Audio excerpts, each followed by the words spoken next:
নমস্কার, পিঙ্কি কিচেনে সবাইকে স্বাগত। আজ আমি তোমাদের সাথে শেয়ার করব মুসুর ডালের বড়ার ডালনা।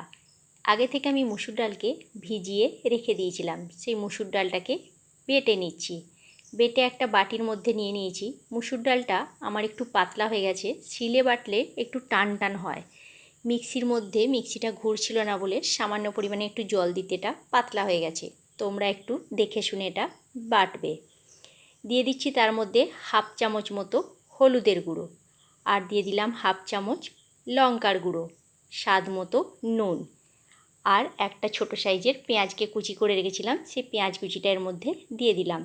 দিয়ে খুব ভালো করে ডালটাকে ফেটিয়ে নেব।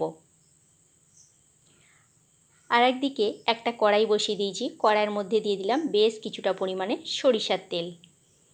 তেলটা আমার গরম হয়ে গেছে। এবারে এক এক করে আমি বড়া আকারে এগুলোকে ভেজে নেব। গ্যাসের ফ্লেমটা মিডিয়ামে রেখে বড়াগুলোকে আমি ভেজে নিচ্ছি।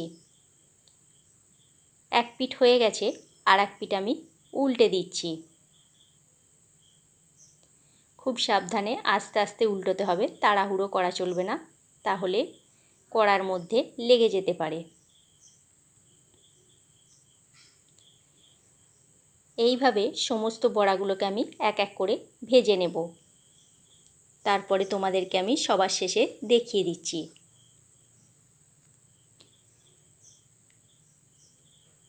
এগুলো আমার ভাজা হয়ে গেছে। বাকি যেটুকু আছে ডাল, সেইটুকু আমি বড়া করে ভেজে নেব। দেখো, সমস্ত বড়াগুলো আমার ভাজা হয়ে গেছে। একটা প্লেটের মধ্যে আমি তুলে নিয়েছি। এবার ওই কড়াইয়ের মধ্যে আরও সামান্য পরিমাণে একটু সরিষার তেল দিয়ে দিয়েছি। তেলের মধ্যে কেটে রাখা আলুর টুকরোগুলো দিয়ে দিলাম।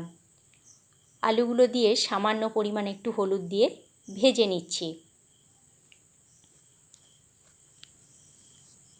একটু লাল করে আলুগুলোকে ভেজে নিলাম। এবারে আলুগুলো একটা থালার মধ্যে তুলে নিচ্ছি।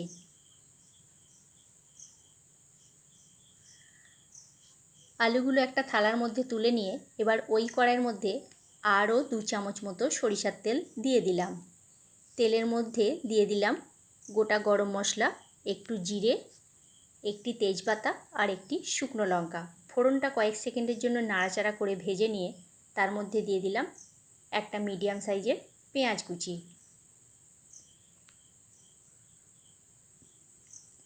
পেঁয়াজটা হালকা করে নাড়াচাড়া করে ভেজে নেব। পেঁয়াজটাও আমার ভাজা হয়ে গেছে। এবারে এই পর্যায়ে আমি দিয়ে দিচ্ছি 1 চামচ মতো রসুন বাটা। রসুনটা আমি এখানে থেতো করে দিয়েছি হামালদিস্তারে, তোমরা চাইলে বাটা ব্যবহার করতে পারো। রসুনটাও পেঁয়াজের সাথে একইভাবে ভেজে নিচ্ছি যাতে রসুনের কাঁচা গন্ধটা চলে যায়। দিয়ে দিলাম 1 চামচ মতো আদা বাটা। আদা, রসুন আর পেঁয়াজটা একই সাথে আরও কয়েক সেকেন্ডের জন্য নাড়াচাড়া করে আমি ভেজে নিচ্ছি। ভেজে নেওয়ার পর দিয়ে দিচ্ছি একটা ছোট সাইজের টমেটো কুচি। টমেটো কুচিটা দিয়ে আবারও একটু নাড়াচাড়া করে ভেজে নেব। এবারে দিয়ে দিয়েছি একটু সামান্য পরিমাণে জল। জলটা দিয়ে খুব ভালো করে নাড়াচাড়া করে ভেজে নিচ্ছি। আর দিয়ে দিয়েছি স্বাদ মতো লবণ। লবণটা আগে থেকে দিলাম এই কারণেই টমেটোটা যাতে গলে যায়। দেখো, পেঁয়াজ আর টমেটো খুব ভালোভাবে গলে গেছে।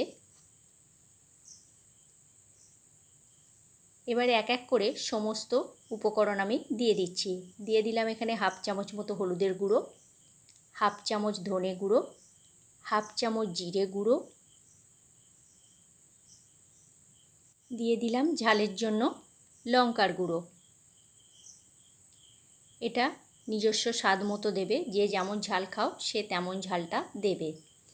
সামান্য পরিমাণে একটু জল দিয়ে মশলাটা খুব ভালো করে কষিয়ে নিচ্ছি। মশলা খুব ভালো করে কষাতে হবে যাতে মশলার কাঁচা গন্ধটা চলে যায়। মশলা কষাতে কষাতে আমি এই পর্যায়ে দিয়ে দিচ্ছি 1 চামচ মতো কাশ্মীরি লাল লঙ্কার গুঁড়ো। এটা দিচ্ছি রঙের জন্য। দিয়ে দিলাম সামান্য পরিমাণে একটু চিনি। চিনিটা স্বাদটাকে ব্যালেন্স করার জন্য আমি এখানে দিচ্ছি। তোমরা চাইলে চিনিটা এখানে স্কিপ করতেও পারো। এবারে মশলা খুব ভালো করে কয়েক সেকেন্ডের জন্য নাড়াচাড়া করে কষিয়ে নিচ্ছি। মশলা ভালোভাবে না কষালে এটা খেতে ভালো লাগবে না। তোমরা যদি চাও এটা নিরামিষে করতে তাহলে পেঁয়াজ রসুনটা বাদ দিয়ে করতে পারো, তাহলেও খেতে ভালো লাগবে। দেখো মশলা খুব ভালোভাবে কষানো হয়ে গেছে, মশলার গা থেকে তেল ছেড়ে বেরিয়ে গেছে। এবারে এই পর্যায়ে দিয়ে দিচ্ছি ভেজে রাখা আলুগুলো। আলুগুলো দিয়ে 2 মিনিটের জন্য খুব ভালো করে আবারও একটু মশলার সাথে কষিয়ে নিচ্ছি।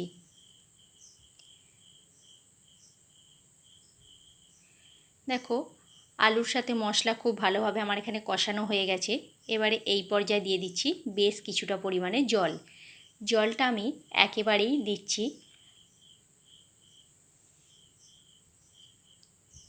বারে বারে জল দিলে তার টেস্টটা খারাপ হয়ে যায়। এবার একটা ঢাকনা দিয়ে ঢেকে দিচ্ছি মিনিট 5-7 জন্য, আলুটা যতক্ষণ না সিদ্ধ হয়। মিনিট 5-7 পর আমি আবারও ফিরে আসছি, ঢাকনাটা খুলে দিলাম। এবারে দেখব আলুটা সিদ্ধ হয়েছে নাকি।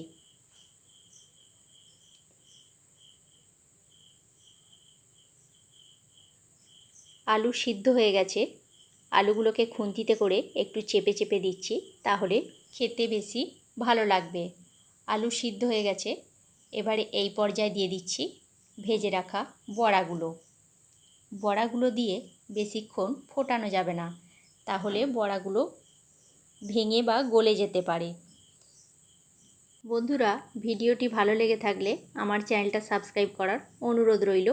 আর ফেসবুক পেজ থেকে দেখে থাকলে আমার পেজটি ফলো করে নিও। এই মুসুর ডালের বড়ার ডালনার রেসিপিটা গরম ভাত কিংবা রুটির সাথে খেতে খুবই ভালো লাগে। তোমরা অবশ্যই একবার বাড়িতে ট্রাই করো বন্ধুরা। আর কেমন লাগলো আমায় কমেন্ট করে কমেন্ট বক্সে জানিও। মিনিট 2 মতো আমি এখানে ফুটিয়ে নিয়েছি।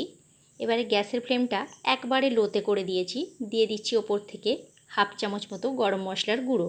গরম মশলার গুঁড়োটা দিয়ে খুন্তিতে করে একটু নাড়াচাড়া করে গ্যাসের ফ্লেমটা অফ করে দিচ্ছি। রান্নাটা আমার তৈরি হয়ে গেছে। এবার আমি রান্নাটাকে নামিয়ে নেব। ওপর থেকে দিয়ে দিচ্ছি একটু ধনেপাতা কুচি। বন্ধুরা, রান্না আমার একদম রেডি হয়ে গেছে। এবার আমি এটাকে পরিবেশন করে দেব। তাহলে কেমন লাগলো তোমাদের এই রেসিপিটা অবশ্যই কমেন্ট করে কমেন্ট বক্সে জানিও তোমরা। আজকের মতো তাহলে এইখানেই, নেক্সট ভিডিওতে দেখা হচ্ছে।